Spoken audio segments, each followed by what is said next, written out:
Il est maintenant possible dans Acombago de faire l'envoi et le suivi de colis à partir d'un service connecté. Comme tout service connecté, il faut d'abord s'assurer dans la configuration de l'utilisateur qui est ouvert. Il faut s'assurer d'avoir une adresse courriel qui est inscrite pour que nous puissions faire le lien avec le service connecté mesdocuments.net qui, lui, permet de faire le lien avec les autres services connectés tels que l'envoi et suivi de colis. L'option d'envoi et de suivi de colis est disponible dans deux fenêtres des transactions clients. La première dans la gestion des commandes. Quand nous ouvrons une commande en particulier, vous pourrez voir dans le haut le nouveau bouton « Envoi d'un colis ». Dans la fenêtre de la commande qui est ouverte en ce moment, le bouton de suivi de colis n'est pas disponible parce qu'il n'y a pas encore d'envoi de colis qui a été configuré pour cette commande. Nous allons sauter cette étape pour la commande et aller à la deuxième fenêtre qui permet le suivi, la gestion des factures. Et je vais ouvrir ma facture 973 où je vais procéder à faire l'envoi d'un colis. Le service connecté ouvre la fenêtre Envoi de colis et nous demande de confirmer le fournisseur pour les envois. Pour l'instant, le seul choix est ProLater. Et après le choix, une configuration de compte doit être faite. Vous pouvez accéder au site web de ProLater pour faire une demande de numéro de compte et de clé pour l'activation. Dans la section suivante, des informations concernant la provenance de l'envoi sont demandées. Le système va chercher diverses informations concernant l'utilisateur, le nom de la compagnie, l'adresse et autres. Il va chercher l'adresse courriel dans la configuration de compagnie que je n'avais pas encore configurée.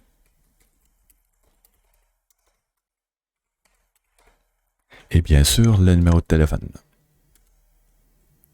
En passant au champ suivant, le système revalide les champs et me confirme que cette section est terminée. Donc, je vais la réduire.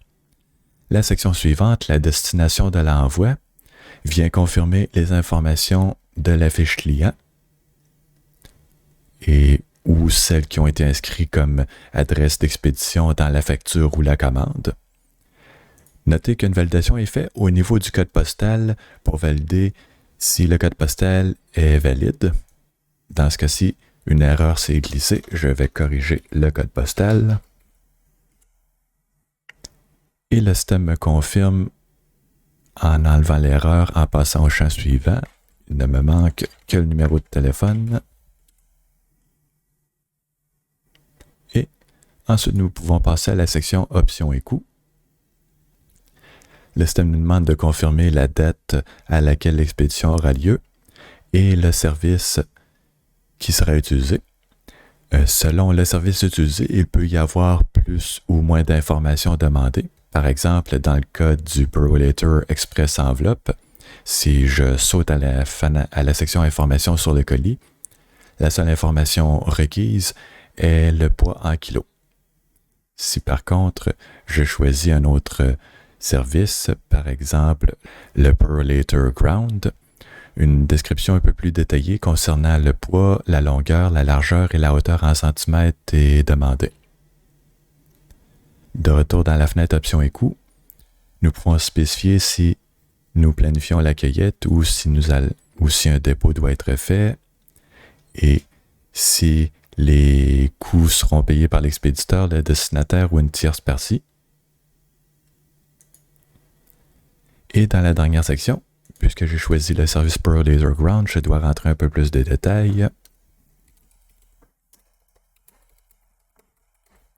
La description de l'envoi n'est pas obligatoire, c'est seulement à titre descriptif.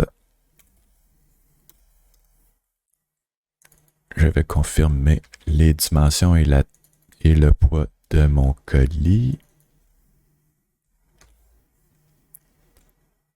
Et au moment de passer au champ suivant, je vois que toutes les champs obligatoires sont remplis. Je pourrais donc continuer avec la procédure d'envoi de mon colis.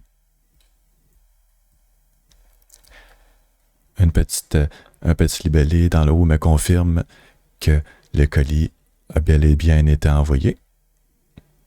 Si je ferme cette fenêtre, maintenant dans ma facture, je peux voir qu'un bouton Suivre mes colis est rendu disponible pour que je puisse faire le suivi du colis que j'ai préparé.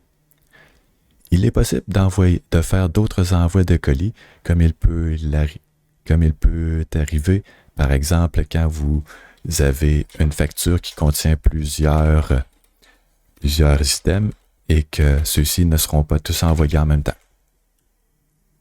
Donc, pour la mise en situation, je vais faire un deuxième envoi.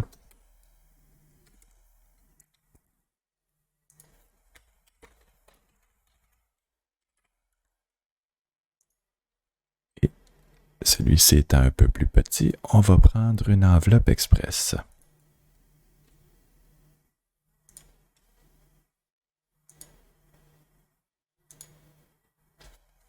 Parfait.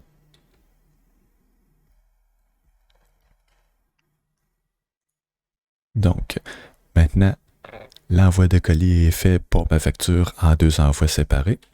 Pour faire le suivi de mon colis, je peux accéder au bouton Suivre mes colis, où je peux confirmer les détails de mes 2 colis. Et des boutons sont disponibles sur la droite pour revoir le détail tel que je l'ai inscrit au moment de l'enregistrement. Dans les 2 cas, un deuxième bouton est disponible pour pouvoir afficher et imprimer l'étiquette qui peut être apposée sur le colis à envoyer. Et un troisième bouton, celui-ci permet d'accéder au site web de ProLater pour faire le suivi du colis. À ce moment-ci, aucune information n'est disponible parce que mon colis n'a pas encore été reçu par ProLater et ils ne peuvent pas confirmer le statut de l'envoi.